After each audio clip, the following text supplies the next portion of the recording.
শীষ প্রতীকের পক্ষে আজহারুল ইসলাম মান্নান ভাইয়ের প্রতীক ধানের শীষ নিয়ে প্রত্যেকটা ঘরে ঘরে যাচ্ছি। বিশেষ করে আজকে এই বাড়িপাড়া, আমাদের এই পার্শ্ববর্তী মহল্লা, এই বাড়িপাড়ার মুরব্বীদের নিয়ে আমরা ঘরে ঘরে যাচ্ছি এবং ব্যাপক সাড়া পাচ্ছি। ইনশাআল্লাহ 12 তারিখে সকলেই ভোট কেন্দ্রে গিয়ে তাদের ভোট সঠিক জায়গায় ধানের শীষ প্রতীকে ভোটটি প্রয়োগ করবে, সেভাবে আমাদেরকে আশ্বস্ত করেছে।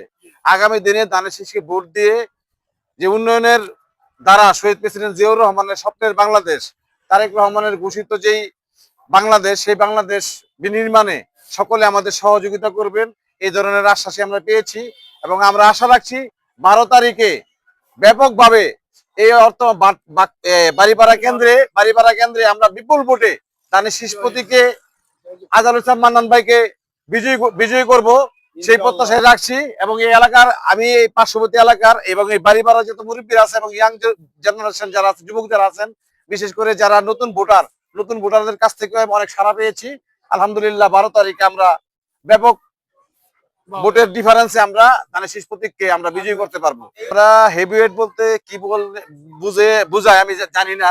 আর বিএনপির প্রার্থী একজনই, বিএনপির প্রার্থী আজহারুল ইসলাম মান্নান। আর যাদের নাম আপনারা নিতে চাইতেছেন, আমি যাদের নাম নিতে চাই না, কারণ তারা মুনাফেক, তারা দলের সাথে করেছে। একজন সাবেক মন্ত্রী, সে বিএনপির এমপি হয়েছে, বিএনপি থেকে মন্ত্রী হয়েছে। মন্ত্রী হওয়ার পরেও সে এখন তার বয়সের বারে সে তিনটে চলতেই পারে না, সে জনগণের জন্য কি করবে। আরেকজন আমাদের সিদ্ধিরগঞ্জের যিনি আছেন, উনি কখনো বিএনপির সাথে ছিল না, বিএনপিতে এসে বিএনপি ওনাকে এমপি বানিয়ে ওনাকে সম্মানিত করেছিল, কিন্তু উনি কখনো বিএনপির দলের জন্য উনি কখনো কাজ করে নাই।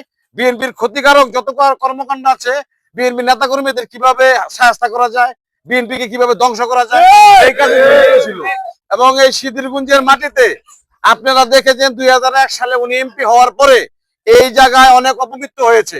চাই না আগামী দিনে আবারও কোন অপমৃত্যু সিদ্ধিরগঞ্জে ঘটুক। আমরা সেই কারণে তাদের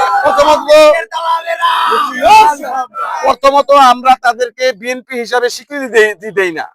আর সে স্বতন্ত্র প্রার্থী হয়েছে, স্বতন্ত্র প্রার্থী মানে শতান পার্টিকে পাবলিক জনগণ তাদেরকে ঘৃণা করে প্রত্যাখ্যান করে।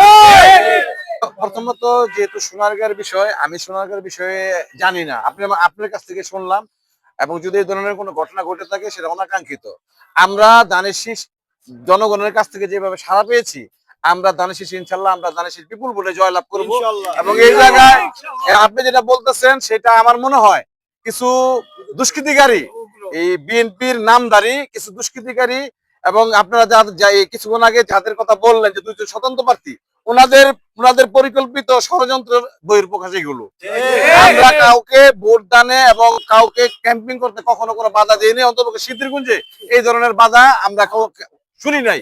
যদিও আপনি সোনারগাঁর কথা বলছেন, আমি সঠিক সোনারগাঁর বিষয়টা আমি সঠিক জানি না, ঢাকার বিষয়টা বলতে পারবো না। কিন্তু আমাদের অর্থ অঞ্চলে, বিশেষ করে আমাদের সিদ্ধিরগঞ্জ থানায়, আমি মনে করি সিদ্ধিরগঞ্জ থানায় কোনো ধরনের বিশৃঙ্খলা হবে না। এবং আমি আমার এই এলাকায় এই যে আমাদের দনকুন্ডা এবং বাড়িপাড়া দেখছেন, ওনারা বাড়িপাড়ার মুরব্বী সবাই, এবং আমরা সকলে মিলে সামাজিক ভাবে এটা সিদ্ধান্ত নিয়েছি যে আমাদের এলাকায় কোন ধরনের বিশৃঙ্খলা নির্বাচনে হবে না।